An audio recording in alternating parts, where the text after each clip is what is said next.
अस्सलाम वालेकुम वरहमतुल्लाहि वबरकातुहू। अक्सर करके हमसे नमाज क़ज़ा हो जाती है और ख़ास तौर पे फ़जर की नमाज हम अक्सर करके गफ़लत में छोड़ देते हैं।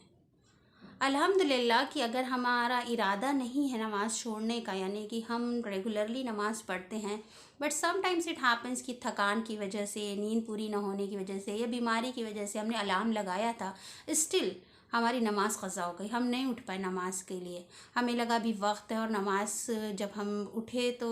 तब तक के सूरज निकल चुका था। तो ऐसे वक्त में हमें क्या करना चाहिए? ऐसे वक्त में क्या ऐसा अमल करें कि वो जो हमारी नमाज क़ज़ा हुई है वो कंपेंसेट हो जाए, और कहीं ना कहीं एक ऐसा तरीक़ा मालूम होना चाहिए कि आइंदा के लिए अगर वो शैतान की वजह से या हमारे नफ्स की वजह से हमसे गुनाह हो गया, हम नमाज नहीं पढ़ पाए, तो हम कुछ ऐसा अमल करें कि शैतान खुद ये कभी ना चाहे कि इस बंदे की नमाज़ क़ज़ा हो, क्योंकि नमाज क़ज़ा होगी इस बंदे की तो उसको कंपेंसेट करने के लिए, उसकी भरपाई करने के लिए ये बंदा इतना एक्सेस में चला जाएगा तो वो खुद ब खुद हमें नमाज, कहते नहीं है, नमाज से कभी नहीं रोकेगा इंशाअल्लाह ताला। तो अगर इन केस हमारी नमाज हमारी गफलत की वजह से क़ज़ा हो जाती है, तो सबसे पहले तो नबी करीम सल्लल्लाहु अलैहि वसल्लम का इरशाद है, हदीस से साबित है कि अगर किसी बंदे की नमाज क़ज़ा हो जाए नींद की वजह से, और वो सो जाए या कोई वजह से उसकी नमाज क़ज़ा हो जाए, तो जैसे ही उसको वो वक्त याद आए, जैसे ही उसकी आँख खुले, जैसे ही वो बेदार हो नींद से, उसको सबसे पहले अपनी नमाज को क़ज़ा पढ़ लेना, यानी कि उसको नमाज को पूरा कर लेना है। दूसरी चीज़ हमें ये करनी है कि अगर हमसे फ़जर की नमाज़ क़ज़ा हो गई है तो हम ये कोशिश करें कि हम उसको कंपनसेट करें सुन्नत और नवाफिल के ज़रिए। यानी कि हमें चाहिए कि हम इशराक की नमाज़ पढ़ लें, या चाश्त की, जिसको दुहा प्रेयर भी कहते हैं, दुआ की नमाज़ भी पढ़ रहे हैं, तो जो सनराइज़ के बाद होती है, इशराक की नमाज़ जब हम पढ़ेंगे सुन्नत नमाज, और कहते हैं कि इसका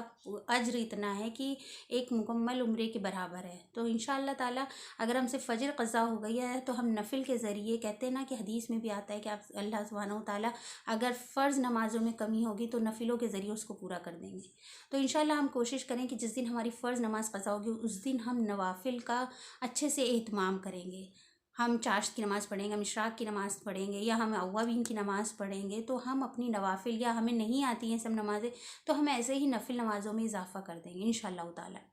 third thing which we have to do is कि उस दिन हम कुछ ना कुछ नफिल सदका करने की कोशिश करें, एज़ इफ़ हम अल्लाह ताला के सामने ये शो करें कि अल्लाह, हम फरिश्ते नहीं हैं, हम हमेशा नमाज नहीं पढ़ सकते, अल्लाह माफ़ कर दे मुझसे गलती हो गई, कोताही हो गई मुझसे, ये मैंने अपने ऊपर जुल्म किया है, और इसकी भरपाई करने के लिए अल्लाह मुझे गिल्ट है, मुझे सुकून नहीं मिल रहा है, इस मेरे एक वक्त की नमाज़ क़ज़ा हो गई, मुझे